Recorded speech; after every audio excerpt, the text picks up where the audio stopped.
माँ ने तुमरुका जी से अपने दिल की बात कह दी। तुमरुका जी ने पूछा, माँ क्या हो गया, आप रो क्यों रही हो, आपकी आंखों में आंसू क्यों है, आपके नैन जल से क्यों भरे, किस लिए भरे, क्यों रो रहे हो, किस लिए? उमा माता ने कहा, जो नवनिधि सुरेश, महेश, दिनेश, ब्रह्मा, जलदेव, वायुदेव, वरुण देव, यमदेव, जिनके पास में नवनिधियां हैं, ये नवनिधि ये मृत्यु लोक के मनुष्य को नहीं देते।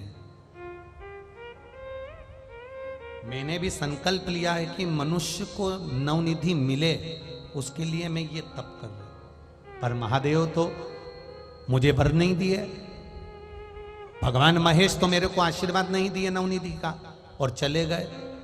अब मैं पुकार रही हूं तो मिलते भी नहीं है। अब आप बताओ कि मैं करूं क्या, क्या करूं, किस जगह पर मैं जाऊं, किस जगह जाकर मैं प्रार्थना करूं कि मेरे देव अधिदेव महादेव मुझे प्राप्त हो जाए और भगवान शिव ये नवनिधि संसार के लोगों को प्रदान कर दे। कहां जाऊं?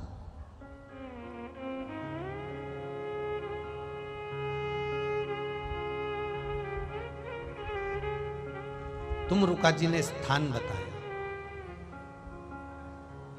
काशी से दक्षिण में गंगा बहकर निकल रही है। आप वहीं पर कुछ देर बैठकर शिव का गुणगान करोगे तो भगवान शंकर आकर वर जरूर देंगे। आएंगे, करो वहां पर गुणगान।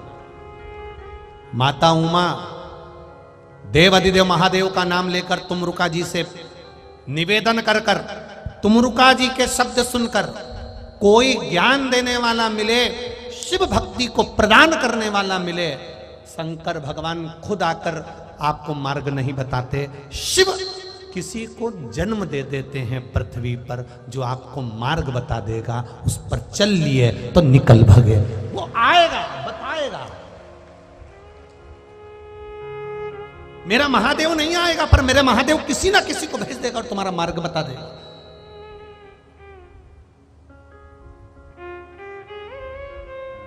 हम तो कहते हैं ये शिव महापुराण की कथा नहीं है, ये मेरे महादेव ने तुमरुका जी को इस शिव पुराण के रूप में पृथ्वी पर भेजा है और ये मार्ग बताने के लिए शिव महापुराण की कथा, साज नहीं। उसको समझने वाला चाहिए, एक एक शब्द को जिसने समझ लिया, एक एक शब्द को, एक एक शब्द।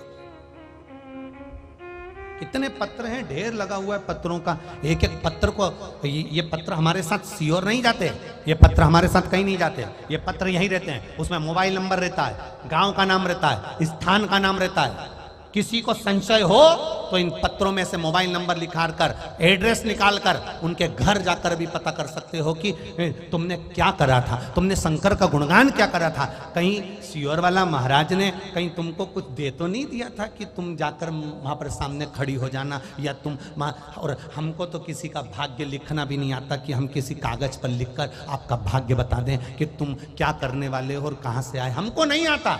हम तो शिव की कथा कहना जानते हैं और शंकर भगवान पर एक लोटा जल का महत्व जानते हैं, एक बेलपत्री का महत्व जानते हैं, एक शमी पत्र का महत्व जानते हैं। बस इतना जानते हैं कि तुम, जब तुम्हें खुजाल चलती है तो तुम खुजाते हो, तुम्हें भूख लगती है तो भोजन तुम करते हो, और तुम्हारा सिर दुखता है तो गोली तुम खाते हो। अगर पैसा भी आया तो तुम्हारे सुख के लिए आया, और दुख भी आया तो तुम्हारे लिए आया। तो भजन भी तुम्हें करना पड़ेगा, कोई दूसरा नहीं करेगा। तुम करोगे तो तुम्हारा दुख कटेगा। कई लोग कह देते महाराज जी तकलीफ हमको आई है, तुम हमारे लिए ऐसा कर दोगे क्या?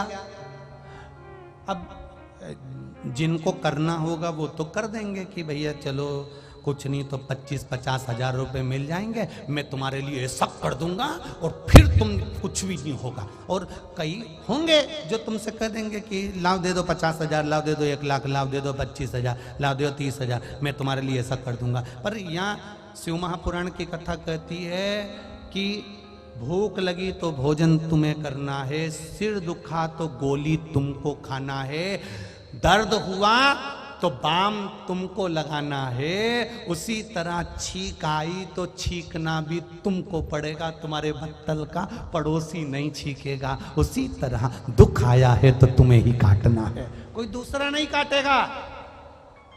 हम कभी नहीं कहते कि हम तुम्हारा दुख काट देंगे या हमारे पास आ जाना, हम तकलीफ कर, ना ना ना ना। तुम शिव मंदिर तक जाओ, तुम शंकर की चौखट तक जाओ, तुम शिव के द्वारे जाओ, वो अपने आप कटेगा। तेरे मंदिर में आना मेरा काम है, मेरी बिगड़ी बनाना तेरा काम। वो काटेगा, हम नहीं काट सकते। हम तो केवल शिव पुराण के माध्यम से आपको बता सकते हैं कि इस पथ पे चल दो, इस मार्ग से आगे बढ़ जाओ। जैसे आज की कथा में मिला शमी का फूल, आज की कथा में मिला है, तो ये साधारण नहीं है। उसमें शिव पुराण में खोजोगे मिलेगा आपको, और उसका महत्व समझ में आएगा उस दिन मालूम पड़ेगा कि उसकी महत्वता क्या। और छोड़ना मती 24 तारीख वाली कथा 5 दिन की है। एक एक फूल का महत्व, एक एक पुष्प का महत्व हमें समझना है। एक एक पुष्प का क्या है।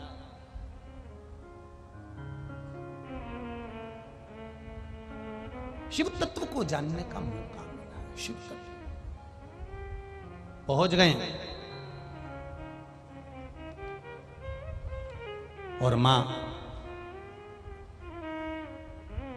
तुरंत उसी समय पर पहुंची। उसी समय पर आज माता उमा काशी से कुछ दूरी पर एक स्थान पर बैठकर शिवलिंग का निर्माण कर जब आराधना में डूबी तो गंगा मैया वहां पर आकर खड़ी हो गई। गंगा जी ने जो माता उमा को देखा तो पूछ लिया, मां उमा आप यहां?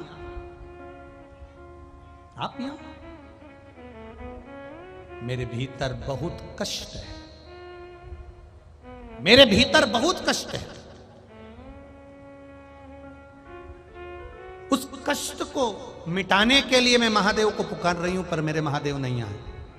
गंगा, तूने कौन सा तप ऐसा करा था कि तू शंकर जी की जटा में जाकर बैठ गई? चंद्र ने कौन सा तप करा था कि शिव जी के मस्तक पर जाकर बैठ गए? मुझे भी बता दे गंगा।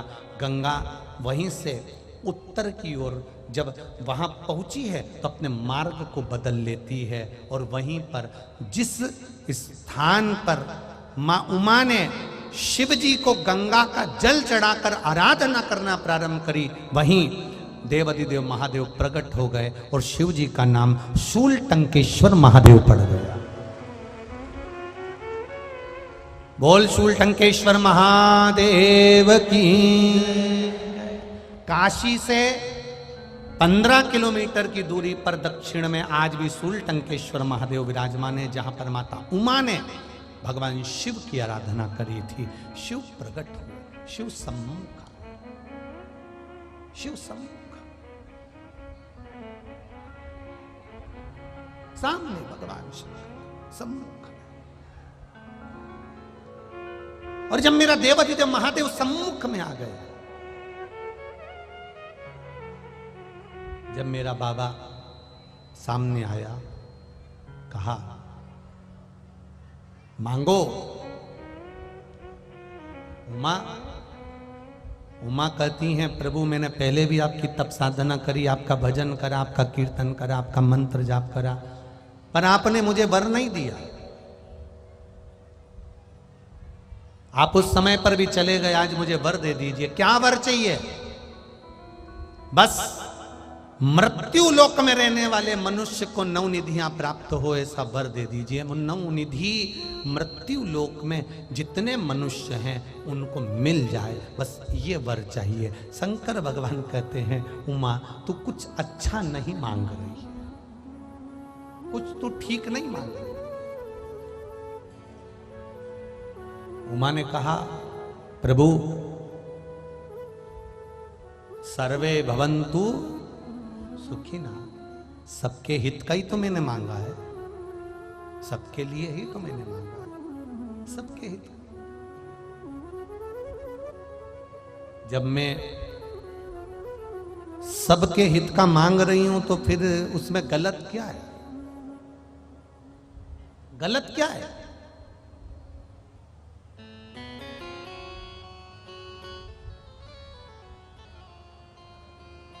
जो नारी सबको भोजन परोसने से पहले रसोई घर में अपने लिए सब्जी अलग से बचा कर रख लेती है, उस घर में कभी बरकत नहीं टिक पाती है, ये याद रखना। जो नारी जलेबी बनाने से, जलेबी से मतलब भोजन अगर रसोई घर में तुम बना रही हो, भोजन का निर्माण कर रही हो, 4 लोग भोजन करने बैठे हैं, आप या तो उनको थोड़ा थोड़ा परोस दो, ज्यादा नहीं, कम कम परोस दो, पर पहले से अपने लिए निकाल कर मत रखो। हाँ, अपने बच्चों के लिए निकाल कर रखोगी, पति के लिए निकाल कर रखोगी, ससुर के लिए, सास के लिए, ननंद के लिए, दूसरे के लिए निकाल के रखोगी, चल जाएगा। पर जहां मेरा स्वार्थ आ गया, वहां तुमने अपने लिए अगर निकाल के रखा तो वहां फिर सफलता नहीं मिलती, वहां व्यक्ति गर्त में जाता है। अब आज का जमाना